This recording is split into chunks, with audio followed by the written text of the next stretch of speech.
सास बनी डंडे वाली भूत। शिखा की नई नई शादी हुई थी। उसका मायका और ससुराल दोनों कानपुर में ही थे, इसलिए उससे मिलने उसके भाई अक्सर आते जाते रहते थे। ये बात शिखा की सास मीना को बिल्कुल पसंद नहीं थी। मम्मी जी, आज राहुल भैया आ रहे हैं। कौन? तेरे चाचा का लड़का? जी मम्मी जी। अरे पर वो तो दिल्ली में रहता है ना। हाँ मम्मी जी, उन्हें कल सुबह दिल्ली के लिए निकलना है, तो वो आज मुझसे मिलते हुए कल सुबह यहीं से निकल जाएंगी। हमने तो धर्मशाला खोल रखी है ना। कुछ कहा क्या मम्मी जी? मैंने कहा हाँ हाँ, आने दे तेरे भैया को, जमकर खातिरदारी करेंगे। अब तो कुछ करना ही पड़ेगा, इससे पहले कि मेरा घर धर्मशाला बन जाए। ये कैसी बातें कर रही हो मीना? सच ही तो कह रही हूँ। अभी इसकी शादी को साल भर भी नहीं हुआ और आए दिन इसके घर वाले आ धमकते हैं। अरे तो क्या हुआ, वो इसी शहर में रहते हैं तो हाल चाल लेने आ जाते हैं। इस बार मैं उनका हाल और चाल दोनों ही बिगाड़ दूंगी। अब बहुत हो गया जी। अरे ये कैसी बातें कर रही हो, हे भगवान। बस आप तो देखते जाइए। शाम को राहुल आता है। नमस्ते आंटी, कैसे हैं आप लोग? हम लोग तो ठीक है, तुम कैसे हो बेटा? मैं भी अच्छा ही हूँ आंटी। बस आज रात के बाद नहीं रहोगे। चलिए भैया, मैं आपको हमारा घर दिखाती हूँ। रात में खाने के टेबल पर शिखा, रोहित कहीं दिखाई नहीं दे रहा। जी भैया, वो ऑफिस के काम से बाहर गए हैं, कल शाम तक आएंगे। अच्छा अच्छा।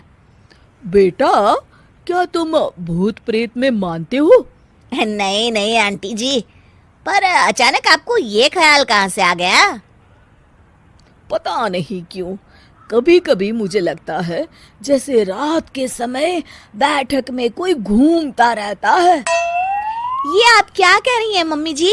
हाँ, तुम लोग घबरा ना जाओ, इसलिए मैंने आज तक इस बारे में कुछ नहीं कहा।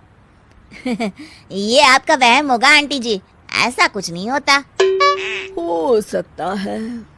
चलो अब मेरा सोने का टाइम हो गया है तो चलती हूँ मैं। शिखा बेटा, राहुल के सोने की व्यवस्था वहीं दीवान पर कर देना।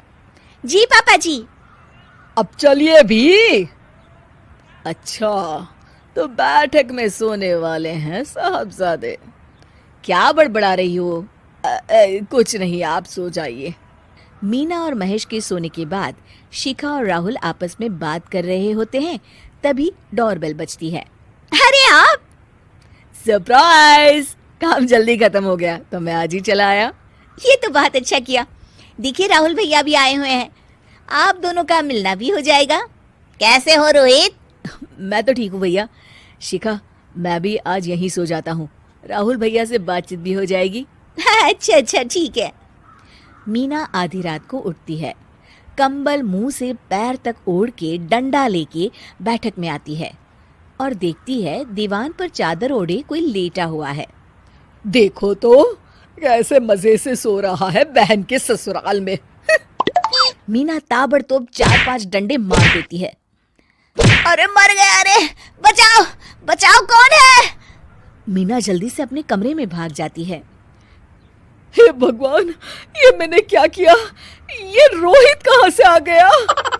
लगता है ये नालायक राहुल मेहमानों वाले कमरे में सो गया होगा। आज तो इसकी खैर नहीं। उधर बैठक में, अरे क्या हुआ रोहित? मैं बाथरूम में था, तुम्हारे चिल्लाने की आवाज सुनी। पता है भैया, मैं सो रहा था, अचानक से कोई आकर मुझे डंडे मारने लगा।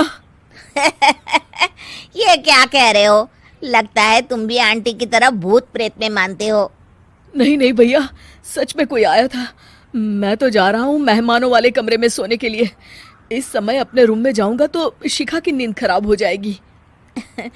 ठीक है भाई, जाओ तुम, जहाँ तुम्हारा भूत डंडा लेके ना आ सके।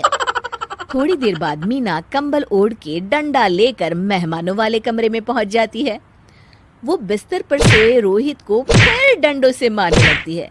अरे मर गया, अरे मर गया। तू भूत प्रेत में नहीं मानता ना? ये ले, अब डंडे खा। हैं? ये तो माँ की आवाज है। रोहित कंबल खींच देता है। बेटा तू! अरे ये क्या कर रही हो माँ? मार मार के मेरा भरता बना दिया आपने। माफ कर दे मेरे लाल, मैंने तो तुझे ही मार मार के लाल कर दिया। मैं तो उस राहुल के बच्चे को सबक सिखाना चाहती थी। राहुल भैया को? हाँ बेटा, मुझे लगा अगर उसे डंडे मारूंगी तो शिखा के मायके वाले यहाँ आना छोड़ देंगे। हे भगवान, माँ ये घर शिखा का भी है, उसके घर वाले जब चाहे आ सकते हैं। हाँ बेटा, आज मुझे भगवान का इशारा समझ में आ गया। मैं कितना गलत करने चली थी और अपने ही बेटे को चोट पहुंचा दी। अब चुपचाप जाके सो जाओ माँ, और किसी को कुछ बताने की जरूरत भी नहीं है। शिक्षा दूसरों का बुरा चाहने वालों के साथ भी बुरा ही होता है।